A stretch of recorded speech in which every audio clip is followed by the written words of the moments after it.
Welcome to Tony at 12. I'm Tony LeBlanc, and today I'm in conversation with Nigel Vooght, newly elected chairman of the States of Alderney Policy and Finance Committee, effectively our chief minister.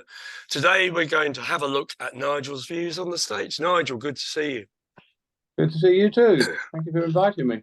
Pleasure.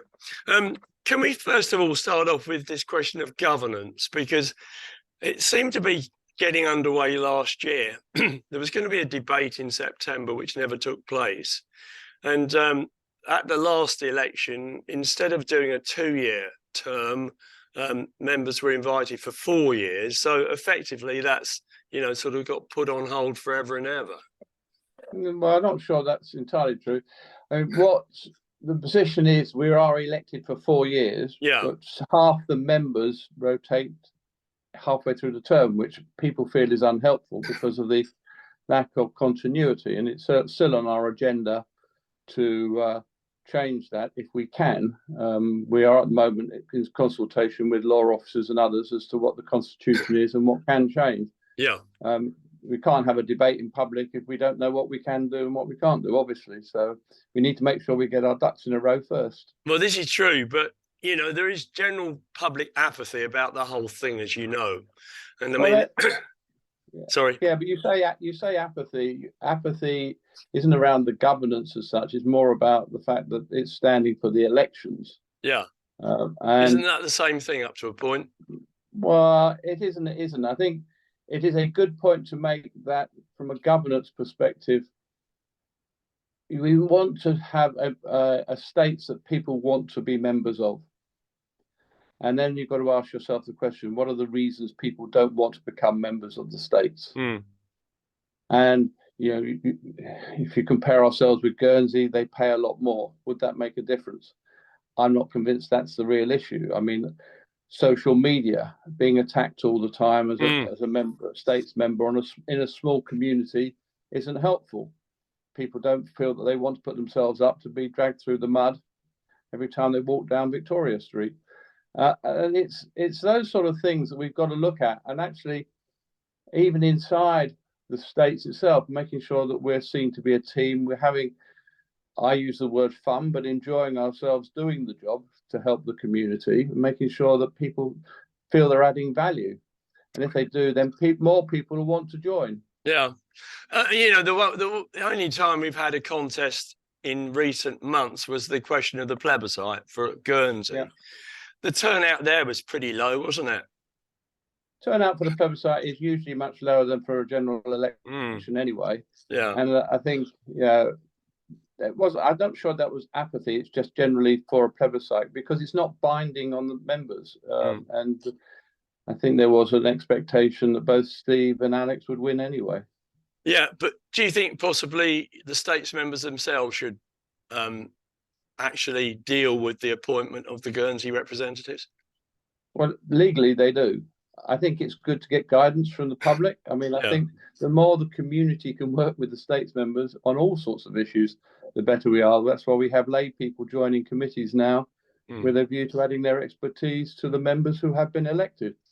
I mean, part of my manifesto, if you like, is to get the community more joined up and more behind what we're trying to do.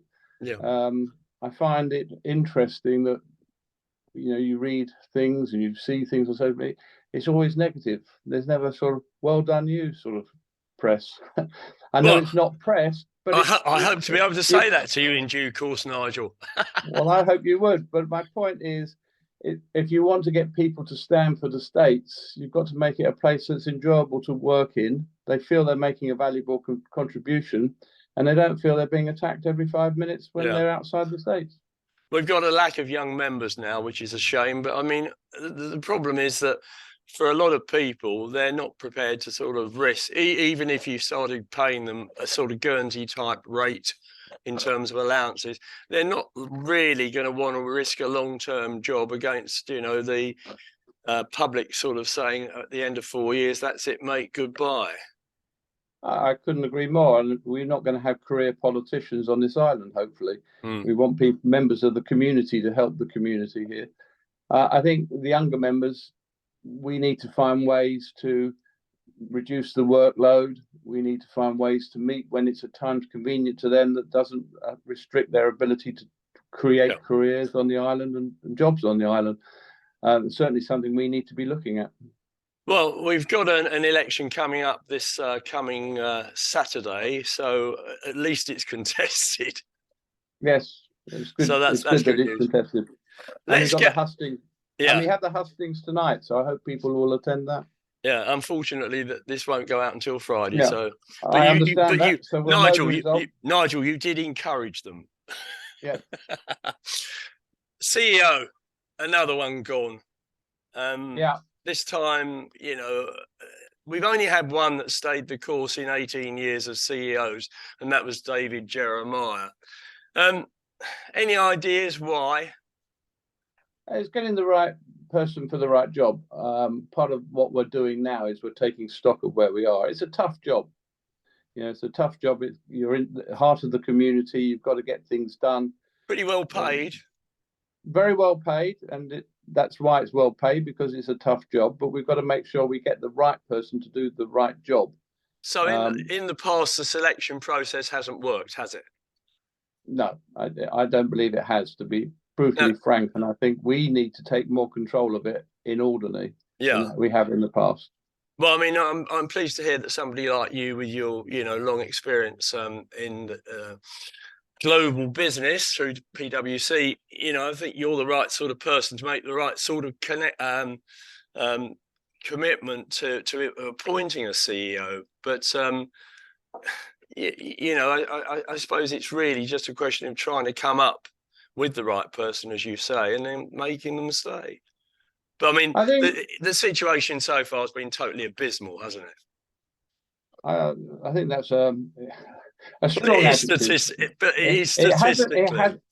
It hasn't worked statistically. And I think what we are looking at is trying to redefine the role, make it appropriate and fit for purpose, make sure they have the right skills to do the job we need them to do, that they fit in with the community, they fit in with the members, they've got to work with the members, and making sure that we create some harmony and, working together to take the island forward in the future. I mean, we are not rushing. As the states, we have agreed that Liz Morris will take on the temporary role. She's doing a fantastic job, and thank you to Liz for stepping up to the plate.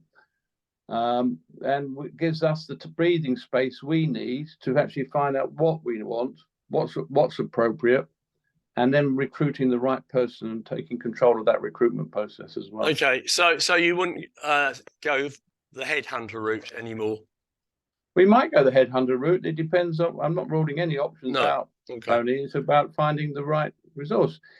Ideally, if there's somebody on the island with the right skills and they want to take on the job and they fit the criteria, we wouldn't need to do a headhunting role, but we can't rule that out. Let's get on to something meaty that you're going to enjoy, and that's this question of the international public accounting standards, which Guernsey have been able to evade for about the last 10, 12 years. And surely, as a chartered accountant, you know that unless you've got the full picture, you haven't got a picture at all. We certainly have to improve the accounts and so on.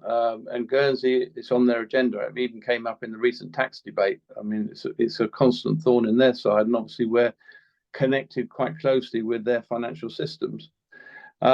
I think we also have to recognise that at this moment in time, it's an expensive option to put it in place and will take time and effort.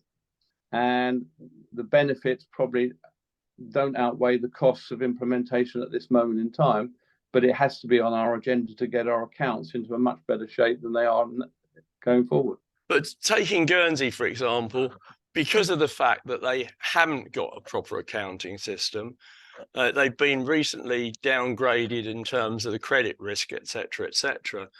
That's not the reason.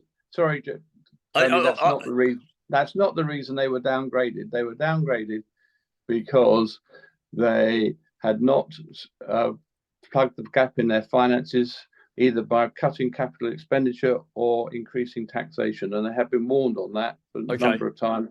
So that's the reason they were downgraded. Who gives them the warning? The rating company. Okay, not the Bank of England or the the MOJ. rating agency report on their creditworthiness on an annual basis. Okay. What about the deficit? They say they've got an £80 million annual deficit. GPEG, and there's some pretty eminent people on GPEG, as you know, reckon it's more like £220 million. Yeah, I mean, I think we have to. The real point here is there is a gap. There's a big gap. We have to go with the numbers that the Guernsey politicians produce because they've obviously got access to the real data. I mean, you can speculate and add lots of things into the bucket to make it bigger. But I think actually, if you look at the 85 to 100 million pound hole, that's a big enough hole that they need to fill. Yeah. Hence the tax debate that they've got going on at the moment and starts again today. Yeah. They conveniently never seem to take into account the deficit on the two pension schemes, Alderney and Guernsey. Well, that's obviously what GPEG take into account on some of their things. Yeah, sure. Yeah.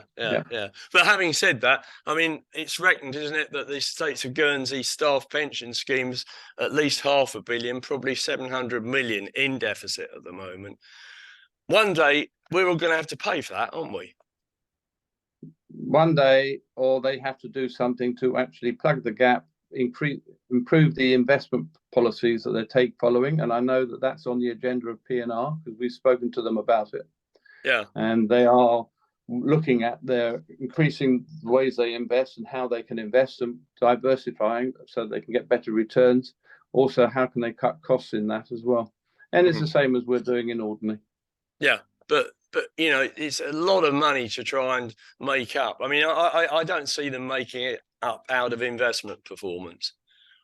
No, but also you don't have to make it up tomorrow. It's a long-term liability. I will concede that. But it is something that should be actually in the debits and credits department, shouldn't it? It's something that the politicians have to be aware of, and I know they are aware of. In terms of plugging the gap, it is something they need to think about in the longer term. It's not a short-term issue. Looking at the States of Guernsey scare story department, in terms of the fact if you don't have GST, you're going to have option B or C or whatever it is. One of the I think they're D, E, and H now, but probably. Nigel, looking at that, we're sort of noting that they're threatening a 50% increase in TRP. Now, Alderney collects its own TRP these days. You'd obviously have to follow that 50% increase, but where will that money go? We wouldn't have to follow the 50% increase. We've had that confirmed.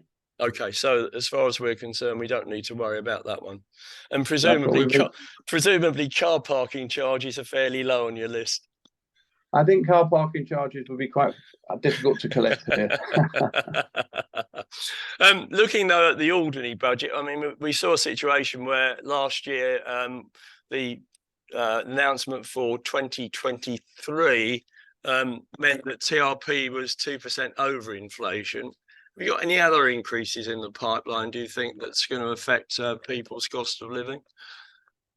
I haven't got any other increases at this moment in time. Obviously, we haven't looked at the budget. The budget was set for last year, and the budgeting process will go through its normal course this year. I am trying to get a really good feel on the accounts and the numbers, as you mentioned earlier in this program, and we'll see what we have to do. But at this moment in time, the announcements that are made are the only announcements that we have in the pipeline. Okay, fair enough. Obviously, the property market's slowing down over here. Your congee take is going to reduce. Presumably, you tend to look at that as money that's available, you know, on the basis that it comes, it goes, but you don't actually rely on it. We rely on it to a certain extent because there is a sort of underlying consistency in it, but obviously we're quite prudent in the budgeting process and how much we put in there. Yeah. And indeed, the surpluses that have been created in 21 and 22 from that sort of housing boom, if you like, well, not the boom, but the sell boom, have been put into reserves. Okay. Going over to the airport, if the tenders exceed £27.5 million, that triggers a rethink on the part of the states of Guernsey. Can't help feeling, you know, I mean, I'm pretty open-minded on the whole thing, one way or the other. But I can't help feeling when you sort of hear about the cost of construction on various projects in the UK, that it could be quite easy for that £27.5 million target to be breached. Well, obviously we're all worried about that. We don't want that to happen, but all we can say is that the work that was done beforehand in looking at this and the discussions they had with contractors and others, that the 24 million was a very prudent estimate. And indeed, they're still hopeful that they could actually come in under that number, probably not significantly, but there are other ways we can mitigate that in terms of timings and how long people are there and so on. So it is possible that it is possible that we'll be under 24 million, but I don't want to guarantee that. But also, I would say to you that the work that was done beforehand has been very prudent, and at the moment we're looking okay for getting it around the 24 million pound mark. I'm cynical. So is everybody. It's a natural state of the human being. But well, I guess it is. Try and be positive. But the point is that you look at any major project anyway. Take HS2 for example. Yeah. Well, you know, yeah, but always. Yeah, but come on, that's a hell of a different project to laying a runway and building an airport. Yeah, but nevertheless, the underlying factors are there: cost of materials, inflation, and the labour cost and everything else.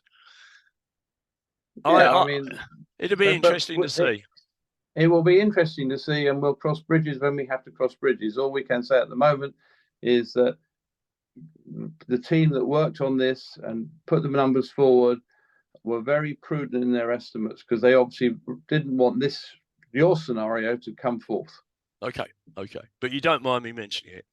I don't mind you mentioning it, because it's obviously everybody's worried about it, and we haven't got our head in the sand that we're not worrying about it, but we have to sort of rely on the work that's been done so far and hope that that's the right case. If we get an increase, we'll have to then have another discussion as we're able to do so. I think a lot of people are worried that if it does go through, the Southampton direct route will be abandoned. That is certainly, from the conversations we've had directly with Alderney, not on the cards. There's no talk about that at all, and in fact, quite the opposite. And so I have no fears whatsoever that the Southampton route is under threat from the lengthening of the runway. Okay, but it might be just one flight a day or something like that. Actually, that's not the intention of Alderney at this time. Right. Okay. Well, time will tell on that one. Obviously, I mean, we're looking a long time in the future. Of course we are. Yeah, it took 4 years. When they looked at the scheduling, what will happen and how they would use a longer runway and so on, their intention is to at least run 2 services a day. Right. Okay. Southampton. You've obviously seen this agreement between Alderney and Guernsey regarding the contribution of £3 million should it all take place. You happy with that? I'm happy that we can afford it if we need to. Yeah. Yes. Okay. And you think it's a price worth paying to secure the situation with regard to Southampton, for example? Well, it's worth it in doing it to upgrade our airport and get it to a state where we have more flexibility and further options when it's finally finished. Absolutely. And I mean, it is worth mentioning, I think, at this time, that when you're looking at the costing for Guernsey of this, the runway, once you start reducing the PSO, you can pay for itself over 11 to 12 years, the extra on the runway. Even though the planes are going to fly at half capacity? Because they're taking less money from the States, yeah. Okay. And the numbers that Alderney have done and the work they've done, don't forget they've been involved in helping on this exercise. They can run not profitable, but a less subsidised airline route with a smaller load on the planes, working on the longer runways. What annoys a lot of people, of course, is the exorbitant charges we have to pay for fares compared with £9.99 to Exeter from Guernsey. Yeah, that's a difficult one, isn't it? Because a lot of those routes are subsidised because of where they are and the number of flights they get for them. Actually, in terms of the flights and the costs, they have to actually justify those costs from running the Dorniers. And we, one of the reasons we haven't got an open skies policy is because we've got an airline that will serve this airport. We have to subsidise it to make it work, and those subsidies, are limited. We can only afford so much. At some point, the particular routes that cost these money has to be paid for, and that's all part of the balance we make. That is the difficulty. Yeah. But I mean, they on occasions give me the impression they think they're EasyJet or Ryanair, and they're not. No, they're not. By offering silly fares. That they're a government-owned organisation, so effectively you and I are stakeholders in the whole thing, and you do wonder, quite honestly, on occasions why we're having to pay these sort of amounts. Presumably, particularly, Nigel, bearing in mind no one ever sees their accounts. Yeah, I mean, we don't see their management accounts. We see their accounts, and they are accountable to Guernsey for their profits. And certainly the CEO has been tasked to make the airline profitable going forward. So, he can only do that by charging the appropriate fares on the appropriate routes and taking into account the PSO and the subsidy he receives. Okay, let's get on to more local issues. Obviously, first-time buyers have a problem over here in terms of raising deposits and things like that. Have you thought about sort of coming up with a reverse congee where, for example, they pay 1% of the purchase price up front and then settle the balance when they come to sell the house? I haven't looked at that, to be honest, because we have a number of people looking at the housing policy. And in the new states, we've got Ian Carter and Bruce Woodhead reviewing all the state's assets, all the housing, what's the stock, what's the solution, and looking at a much bigger solution here than just tinkering at the edges. We need to use the state's assets properly. We need to look at things like white gates, etc., and just make sure we get the right answer, long-term policy in place. But we need to get this right now. Yeah, because this brings me back to the apathy bit, Nigel. Whitegate, Torgey, there's a whole load of projects that haven't happened for one reason or another. And this is why the public get upset and annoyed about it, I'm sure. And I don't blame them for getting upset. I mean, we should be using our assets more efficiently than we are. And it's certainly on the agenda to do so. Yeah. Looking at the situation with regard to Torgey, that was something that dragged on for years and years and years. David Jeremiah was involved on that back in 2005, and it got nowhere. Yeah, I mean, I'm pleased that the states made the decision last year to withdraw from negotiations with the Dutch on the terms that the Dutch were putting forward. They were unacceptable to Guernsey, not to Guernsey, to Alderney. And they, as such, we were just never going to get anywhere with them on those sort of terms. In terms of Torgey, we, the states, as I said, we're looking at all our assets, and if someone's got a fantastic idea of how it could work, we'd happily go and talk to them and listen to them. We're not going to make any commitments, but we have got to be sort of open-minded to what options are available to us. I mean, I'm looking at it through the window, and I mean, it's not a cheap development, No, of course not, But I mean, my understanding was that when they came up with the first deal with the Dutch people, the Dutch people didn't pay a premium for the option, and the option was open-ended. That's stupid. Well, I can't comment on the past. I'm just no, but I mean, I'd like to think that going forward, we wouldn't sort of enter into that sort of trap again. It wouldn't be my intention to enter into any trap, and it would be my intention to use the assets wisely and efficiently going forward. As I say, if someone's got some fantastic ideas and they have the ability and they put the right proposal to us, we'll look at it. But we're not closing our doors to anything. No. Would you, for example, be prepared to sell the freehold of the place? I'm not ruling out any options. It's not Okay, our that's preferred. fine. It's That's not our fine. preferred route. No, okay, fair enough. What about the energy policy? What are your views on that? Should we have windmills? I believe we should. Yeah. We've got an energy crisis coming. Well, we've got an energy crisis now, haven't we? I mean, and diesel is not going to get any cheaper. No. I mean, it might drop in price, but long term, diesel is not going to get any cheaper. We also want to have a greener environment and a greener economy. Wind turbines are a way forward. Tidal energy is a long way off from being actually a workable solution. Solar arrays are also an option we need to look at. I know the Energy Group have done some fantastic work in the last year, and that group is continuing with that work, led by Bill Abel and working with James Lancaster. And we're hopeful that we can get some solutions in for sustainable renewable energy going forward. Wind has always been a bit of a problem here in terms of convincing people that we need to stick up a wind turbine, because they're quite big things, even the reduced sort of thing that we would need. But we've got to get into the 21st century, in my view, and start thinking about, well, you might sacrifice a little bit of the view or something like that, but it's for the long-term good.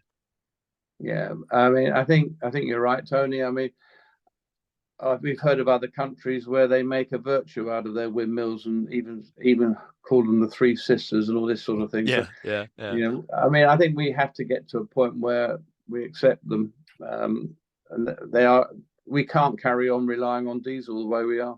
No, quite. The ambulance service, is that sorted out now?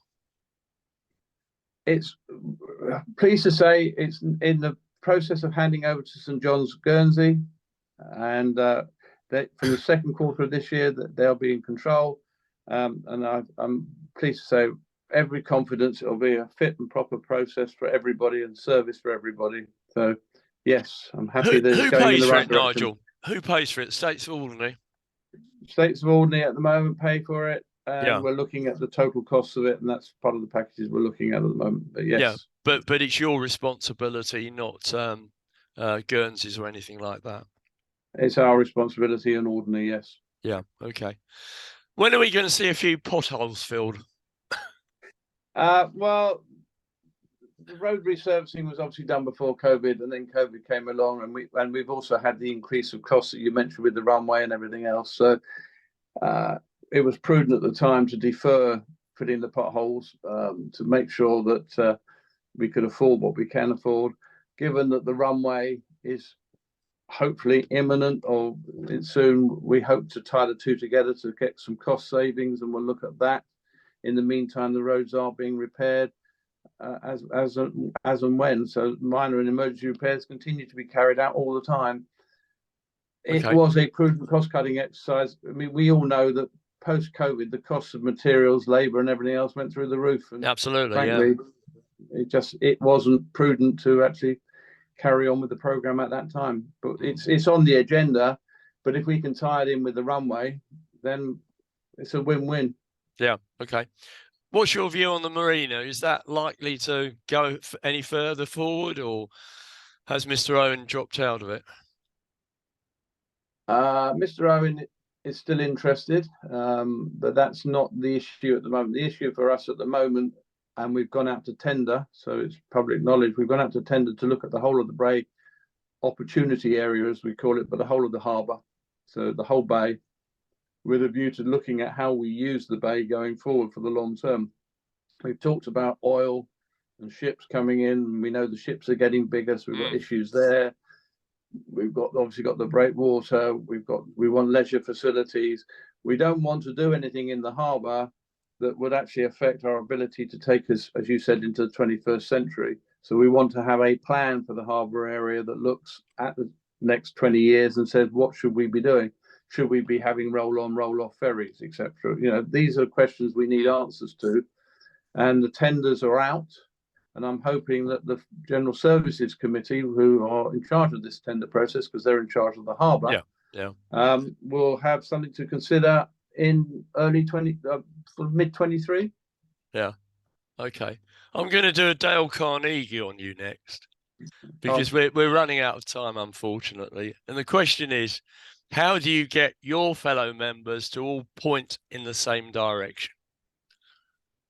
I mean, the word I've used is have fun. I mean, it's not meant to be that we're just having a joke, but we are. You've got to enjoy doing this job. Yeah, yeah. And as a team, pulling together and actually working together to achieve something, and actually feeling you can achieve something, and working with a civil service that, you know, everyone wants to pull in the same direction. People want to work in teams like that, and it's motivational. It makes people feel part of something. We're not sort of having a go at everybody every time and second guessing everything. There's creating some real trust amongst the members about going forward, making the members feel they've got their responsibilities and they're supporting each other, working together, constant dialogue, proper engagement, and a really collaborative spirit. And I mean, I'm already feeling that.